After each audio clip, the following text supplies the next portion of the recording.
Question number 4 था, जिस समय सूर्य का उन्नयन कोण 30 अंश था, एक स्तंभ की परछाई 20 मीटर नापी गई, स्तंभ की ऊंचाई ज्ञात कीजिए। तो सूर्य यहाँ कहीं होगा, ठीक है, और यहाँ पर वो स्तंभ होगा। स्तंभ की परछाई कितनी नापी गई? 20 मीटर। ये 20 मीटर नापी गई। सूर्य का उन्नयन कोण, सूर्य से भी ऊंचा कुछ है क्या? यानी कि सूर्य का उन्नयन कोण इस तरीके का स्तंभ, तो ये सूर्य का उन्नयन कोण ये होगा। आधार से सूर्य की तरफ देखना, कितने अंश का? 30 अंश, ठीक। और 20 मीटर ये परछाई है, और ये स्तंभ था। स्तंभ की परछाई कैसे? ये स्तंभ था, इसकी परछाई ये है, और ये उन्नयन कोण 30 अंश। तो परछाई 20 मीटर है लंबी। स्तंभ की ऊंचाई पूछा गया है, तो साइड में एक तरफ चित्र बना दिया और यहाँ पे लिखा हल नंबर 4। माना स्तंभ की ऊंचाई, माना स्तंभ की ऊंचाई h मीटर है। मीटर में ही है सब कुछ, तो मीटर में ही चलाएंगे, ये मीटर, ठीक। क्या क्या चाहिए? ये स्तंभ है, तो tan 30 बराबर h/20। tan 30 1/√3 बराबर h/20। h बराबर 20/√3 मल्टीप्लाई √3 मल्टीप्लाई √3, h बराबर 20√3/3। और यहाँ पे 1.732 रख देंगे, 73 रखोगे सिर्फ, और मल्टीप्लाई कराएंगे 0 2 3 6 2 7 14 2 कम 2 1 3 3.2 अंक पहले दशमलव 34.60/3 3 एकम 3 3 एकम 3 5 15 और 3 3 9 11.53 मीटर। बस ऐसे छोड़ देंगे, ठीक है। बहुत ही सरल सा क्वेश्चन था, फिगर बन जाए तो क्वेश्चन को सॉल्व करने में कोई दिक्कत नहीं जाती। अगला क्वेश्चन नंबर 5 पढ़िए। यदि एक मीनार की छाया, देखो ये मीनार है, उसकी छाया ये होगी, छाया एक मीनार की छाया उसकी लंबाई की √3 गुनी। तो फिगर को बिल्कुल साइड में बनाते हैं, बिल्कुल साइड में देखो, यहाँ पे लिखेंगे हल नंबर 5। फिगर यहाँ पे बनेगा, मीनार और उसकी छाया, छाया लंबी है, क्यों? एक मीनार की छाया उसकी लंबाई की √3 गुनी। माना मीनार की लंबाई x मीटर, मीनार की छाया की लंबाई, मीनार की छाया की लंबाई, छाया की लंबाई बराबर √3x, बड़ी है, ये x है और ये √3x है। तो ये वाला कोण पूछा है, तो उन्नयन कोण ज्ञात कीजिए। दो tan 60 लगाएंगे, tan थीटा लगाएंगे, थीटा।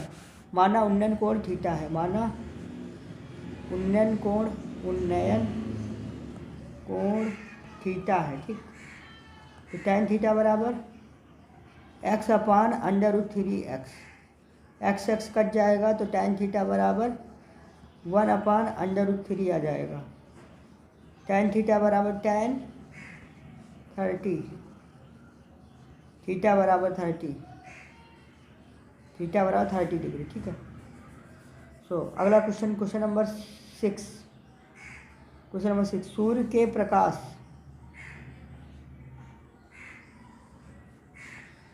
सूर्य के प्रकाश में 45 मीटर ऊंची ऊर्ध्वाधर मीनार की छाया इतनी है। छाया देखो 45/3, सूर्य का उन्नयन कोण, सेम क्वेश्चन सेम आंसर। देखो यहाँ पे 45, यहाँ पे 45/3, इसका भी आंसर 30 डिग्री आएगा। इसको कैसे लगाएंगे? देखो ये 45 दिया है और ये 45/3 दिया है, और ये वाला उन्नयन कोण पूछ रहा है, ये वाला। माना उन्नयन कोण थीटा, हल नंबर 6 डाल के ऐसे लिखेंगे, माना उन्नयन कोण बराबर थीटा, माना उन्नयन कोण बराबर थीटा, ठीक। तो tan थीटा बराबर त्रिभुज कौन सा? ABC में, तो त्रिभुज ए बी सी में tan थीटा बराबर A B upon B C, tan theta बराबर 45/45√3। 45 से 45 को काट दिया, tan थीटा बराबर 1/√3। tan थीटा बराबर tan 30 डिग्री, थीटा बराबर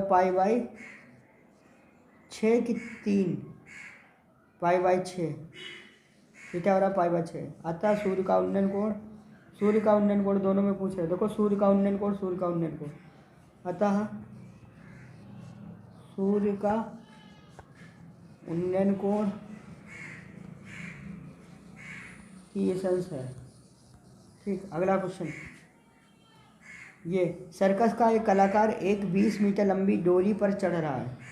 ये 20 मीटर लंबी डोरी जैसे चित्र में दिख रहा है एसी, जो अच्छी तरह से तनी हुई है, भूमि पर सीधे लगे खंबे के शिखर से बंधा हुआ। ये खंबा है, ए बी खंबा है। ठीक है, यदि भूमि स्तर के साथ डोर द्वारा बनाया गया कोण 30 अंश का हो, ये 30 अंश का हो, तो खंबे की ऊंचाई ए बी पूछ रहा है। बहुत ही सरल है ये, इसमें कुछ भी नहीं करना, इसमें तो फिगर भी उन्होंने बना दिया। क्या चाहिए? ए बी चाहिए। ए बी और कर्ण में कोई संबंध बताओ, लाल बटे कक्का से बताओ। लंब और कर्ण साइन के सूत्र में आता है। त्रिभुज ए बी सी से ऐसे लिखो, देखो त्रिभुज ए बी सी से साइन 30 बराबर लंब ए बी कर्ण ए सी, लंब A B Karna A C. Sign 30 का मान 1/2, लंब कितना है ए बी ज्ञात करना है, यही तो आंसर होगा। ए सी कितना है 20 है, 20/2 बराबर ए बी, 2 10 20 ए बी बराबर 10। ए बी बराबर 10 मीटर होगा कि सेंटीमीटर होगा? 10 मीटर, ए बी बराबर 10 मीटर। ठीक है, सो अतः खंबे की ऊंचाई बराबर 10 मीटर, ये बात लिख देंगे। अतः खंबे की ऊंचाई बराबर 10 मीटर। ठीक है, चलो समझ में आ गया होगा। 8वां नंबर क्वेश्चन क्या है? एक ठेकेदार बच्चों को खेलने के लिए एक पार्क में 2 फिसलन पट्टी लगाना चाहता है। 5 वर्ष से कम उम्र के बच्चों के लिए वह एक फिसलन पट्टी लगाना चाहता है जिसका शिखर 1.5 मीटर की ऊंचाई पर हो और भूमि के साथ 30 अंश का कोण बना रहा हो। छोटे बच्चों के लिए ये हो 1.5 मीटर की ऊंचाई ये, और ये 30 अंश का कोण बना रहा हो। ठीक, जबकि इससे अधिक उम्र के बच्चों के लिए ऊंची थोड़ी 3 मीटर की ये ऊंचाई हो और ऊंचाई पर एक अधिक ढाल की फिसलन पट्टी लगाना चाहता है जो कि भूमि के साथ 60 अंश का कोण बना रही हो। ये 60 अंश का कोण भी बना रही हो, तो प्रत्येक फिसलन पट्टी की लंबाई क्या होगी? कौन वाली लंबाई पूछ रहा है? ये वाली लंबाई पूछ रहा है, ये वाली ए बी सी, ये है 3 मीटर। पी क्यू आर ऐसे लिखो। छोटे बच्चों के लिए, छोटे बच्चों की फिसलन पट्टी के लिए, छोटे बच्चों की फिसलन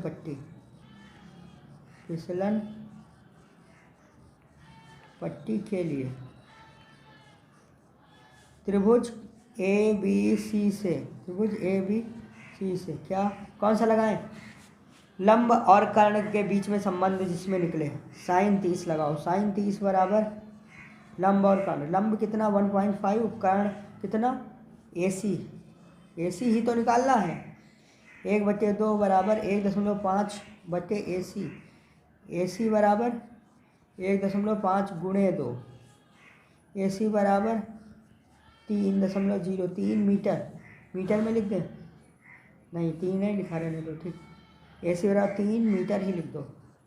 तो छोटे बच्चों की फिसलन पट्टी की लंबाई अतः करके लिख दो। अतः छोटे बच्चों के लिए, छोटे बच्चों के फिसलन पट्टी की लंबाई, फिसलन पट्टी की लंबाई 3 मीटर, लंबाई बराबर 3 मीटर होगी, लंबाई 3 मीटर होगी। अब बड़े बच्चों के लिए जब निकालेंगे तो देखो ऐसे सेम करते चले जाएंगे प्रोसीजर। बड़े बच्चों की फिसलन पट्टी के लिए, बड़े बच्चों की फिसलन पट्टी के लिए, ठीक, त्रिभुज पी क्यू आर से, त्रिभुज पी क्यू आर से, याद है ना अभी पी क्यू आर बनाया था। साइन कितना 60 अंश, साइन 60 अंश लगाएंगे और लंब बटे कर्ण पी क्यू अपान पी आर, पी क्यू अपान पी आर। पी क्यू कितना था, पी क्यू है 3 और पी आर तो ज्ञाते करना है। तो साइन 60 का मान अंदर 3/2 बराबर 3/पी आर बराबर 6/√3। ऐसे करके ये कर दो √3, 2√3 आएगा। अतः बस पी आर निकल आई। अतः बड़े बच्चों के लिए फिसलन पट्टी की लंबाई, बड़े बच्चों की फिसलन पट्टी की लंबाई बराबर, देखो अगर √3 का मान रख देंगे तब आंसर दूसरा आने लगेगा। जैसा आंसर आ रहा हो अगर मैच कराना चाहें तो √3 का मान रख दीजिएगा। फिसलन पट्टी की लंबाई बराबर 2√3, ठीक है। अगला क्वेश्चन, तो यही दोनों चीज़ें पूछी गई थी। क्वेश्चन क्या था एक बार फिर से देख लो। फिसलन पट्टी में ये ऊंचाई उसको पता थी और ये फिसलन पट्टी की लंबाई, फिसलता इंसान यहीं से तो है। छोटे बच्चों के लिए कम ऊंचाई रखी है, बड़े बच्चों के लिए 3 मीटर, इसका डबल है। और 60 अंश का कोण भी बना दिया, 30 अंश का कोण, ताकि वो जल्दी से आसानी से आ जाए। इधर से जीना जैसा बना होगा, जीने से चढ़ के ऊपर पहुंच जाएंगे, फिर फिसलते हुए इधर से आएंगे, ठीक है। तो यही लंबाई पूछी गई थी। ये लंबाई कितनी निकलेगी साइन के फार्मूले से निकाल लेंगे हम लोग, है कि नहीं। क्वेश्चन नंबर 9 पढ़ो। 60 मीटर ऊंची, हल नंबर 9, 60 मीटर ऊंची किसी पहाड़ की चोटी से किसी मीनार की चोटी और आधार के अवनमन कोण, देखो पहाड़ की चोटी और मीनार की चोटी, 2 लोग आ रहे हैं तो पहाड़ ऊंचा होगा। देखो 60 मीटर ऊंचे किसी पहाड़ की चोटी से, पहाड़ की चोटी से, ये पहाड़ की चोटी से किसी मीनार की चोटी और आधार के अवनमन कोण कितने दिख रहे हैं। ये मीनार है, अवनमन कोण बन रहे हैं चोटी से, पहाड़ की चोटी से हमने पहले देखा। इसी मीनार की ऊंचाई को फिर पहाड़ की ही चोटी से हमने मीनार के आधार को भी देखा। तो अवनमन कोण क्रमशः 30 अंश और 60 अंश बन रहे हैं। तो ये वाला 30 बन रहा होगा, ये जब 30 बनेगा तो एकांतर कोण की मदद से ये 30 हो जाएगा। और ये वाला पूरा कितना बने रहा है 60 अंश का, तो ये भी 60 अंश का हो जाएगा, ठीक है। अवनमन कोण हमने निकाल लिए। अच्छा 60 मीटर ऊंची ये ऊंचाई भी दी है इस वाली पहाड़ी की, 60 मीटर, 60 मीटर। मीनार की ऊंचाई पूछ रहा है ये वाली, ऐसे लिखो पहले, माना मीनार की ऊंचाई h है, माना मीनार की ऊंचाई h मीटर है, ठीक। माना मीनार की ऊंचाई h मीटर है। ये यहाँ से यहाँ तक की, अच्छा। तो सबसे पहले तो क्या करें, h निकालना है, नामकरण कर दो ABCDE,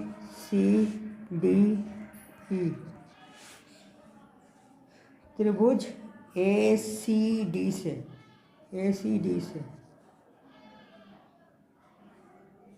tan 60 बराबर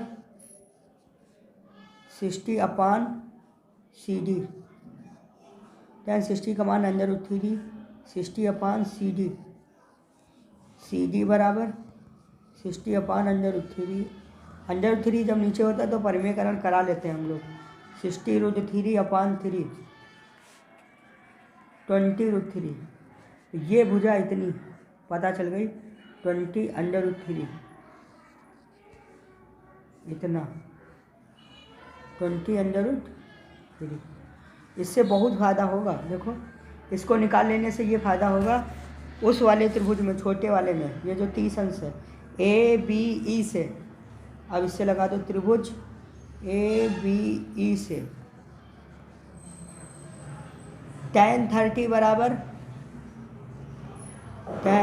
बराबर लंब कितना है ए बी, आधार कितना है B E, A B upon B ई।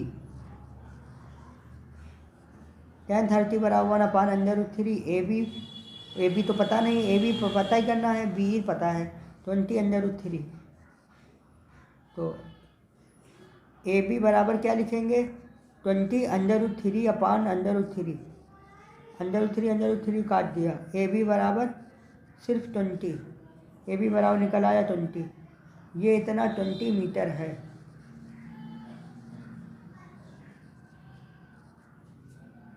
अतः h बराबर, अतः मीनार की ऊंचाई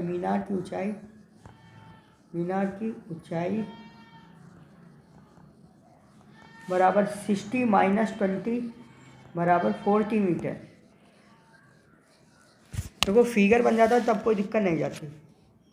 ये पूरी कितनी थी 60 थी, अभी जो हमने निकाली इस वाले त्रिभुज में वो 20 थी, तो 60 में से 20 को घटा दिया, बचा 40। और 40 होगा क्या, ये h होगा। जितना ये इतना लंबाई दिख रहा है उतनी लंबाई ये यहाँ से यहाँ तक है, ठीक है। तो 40 मीटर ये लंबाई हो जाएगी। तो आप उदाहरण भी लगा के देखिएगा, आप जब प्रैक्टिस करेंगे तभी होगा।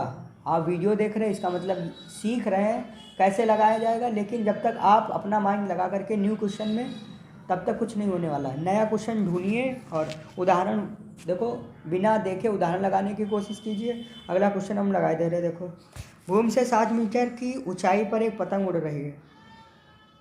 पतंग यहाँ पे होगी भूमि से 7 मीटर की ऊंचाई, उड़ा रहे हैं पतंग, ठीक है। पतंग में लगी डोरी को अस्थायी रूप से भूमि के एक बिंदु से बांध दिया गया। भूमि के डोरी से झुकाव ये 60 अंश है। पतंग उधर है, ये 60 अंश है, ये ऐसे, ठीक। यह मानकर कि डोरी में कोई ढील नहीं है तो डोरी की लंबाई ज्ञात करो।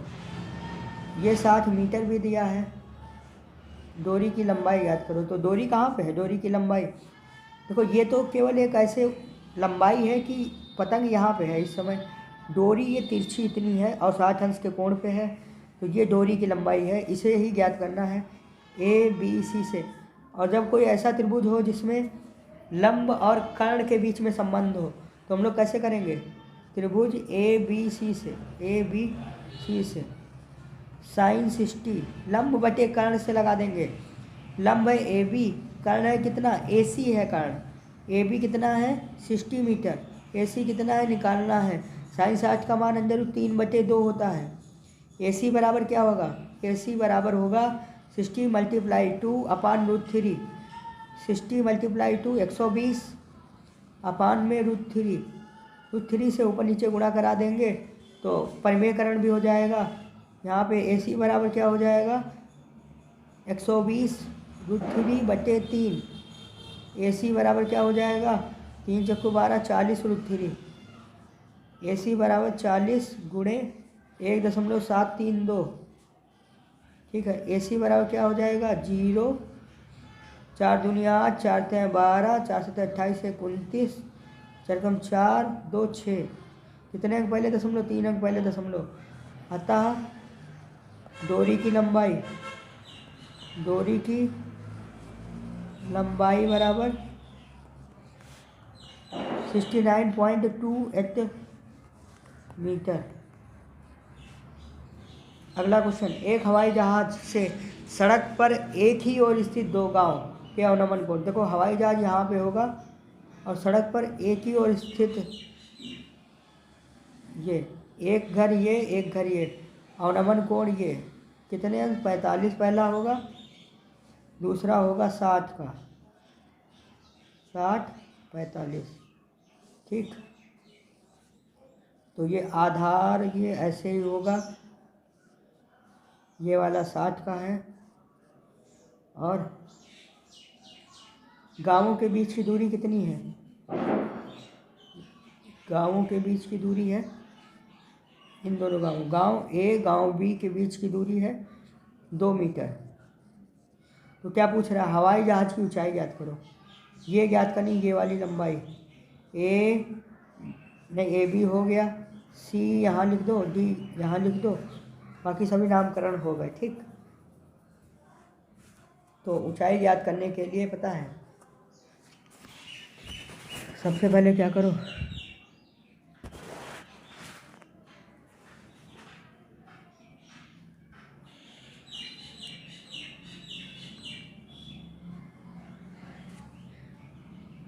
एक फार्मूला पता था, फार्मूले से चाहो तो लगा दो या ऐसे लगाओ, त्रिभुज सी डी बी में, सी डी बी में दोनों चीज़ों का मान लो। पहले माना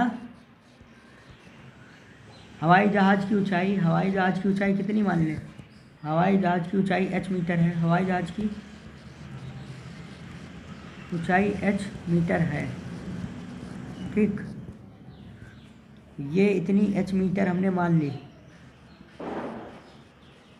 त्रिभुज सी डी बी में क्या होगा, tan 45 बराबर, tan 45 बराबर क्या, h अपान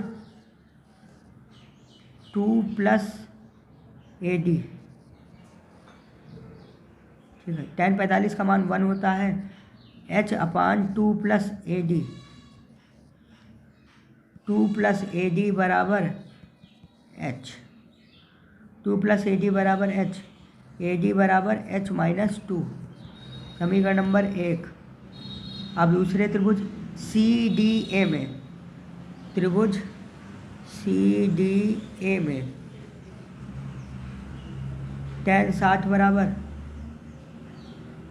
क्या लिखेंगे, देखो tan 60 बराबर h upon A D, h upon A D. ठीक, tan 60 का मान कितना होता है, √3,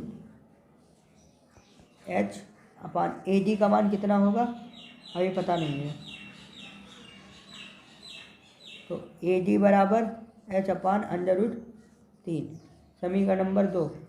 समीकरण 1 व 2 से, समीकरण 1 व 2 से देखो, दोनों ही समीकरण में LHS बराबर दिख रहा, तो RHS को बराबर कर दो, h माइनस 2 बराबर h अपान √3। ठीक,